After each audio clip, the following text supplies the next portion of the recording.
Hi മക്കളെ. അപ്പോഴേ കുറച്ച് യാത്രകളും ആരോഗ്യ പ്രശ്നങ്ങളും ഒക്കെ ആയിട്ടാണ് വീഡിയോയുടെ മുമ്പിൽ വരാത്തത് കേട്ടോ. ഒരാഴ്ച കൂടുതലായില്ലേ വീഡിയോയുടെ മുമ്പേ വന്നിട്ട്. ഇപ്പോൾ നിങ്ങൾ വിചാരിക്കുന്നുണ്ടാവും ഇത്ര നാളെ കാണാത്തോണ്ട് വച്ച് മതിയാക്കി വേണം. ഞാനൊരിക്കലും വച്ച് മതിയാക്കില്ല കേട്ടോ. എനിക്കൊരുപാട് ആശ്വാസം തന്ന ഒരു പ്ലാറ്റ്ഫോമാണ് ഈ യൂട്യൂബ് കേട്ടോ. പിന്നെ ആകെ തകർന്നിരിക്കുന്ന സമയത്ത് എനിക്ക് കിട്ടിയ ഒരു പ്ലാറ്റ്ഫോമാണ്. അതുകൊണ്ട് ഇത് വിട്ടൊരു കളി എനിക്കില്ല.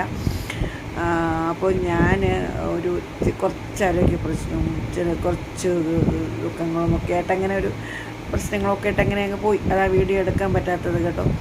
പിന്നെ ഇപ്പോൾ 2 ദിവസം മുമ്പ് ഗുരുവായൂർ ദർശനം കഴിഞ്ഞിട്ട് ഇന്നലെ വന്നു. അന്നേരത്തേക്ക് ക്ഷീണം വന്നില്ലെങ്കിലും പിന്നെ ക്ഷീണമായിപ്പോയി. അപ്പോൾ ഇന്ന് ഞാൻ നിങ്ങളോട് പറഞ്ഞിട്ട് പോകാമെന്ന് കരുതി. നമുക്കുണ്ട് മനസ്സിലൊക്കെ നമുക്ക് ഒരുപാട് ദുഃഖങ്ങൾ കാണുമല്ലോ അല്ലേ. എല്ലാവരോടും ഒരു ചെറു പുഞ്ചിരിയോടെ മാത്രം നേരിടുക, ഇല്ലേ? പലരും നമ്മളെ നോക്കി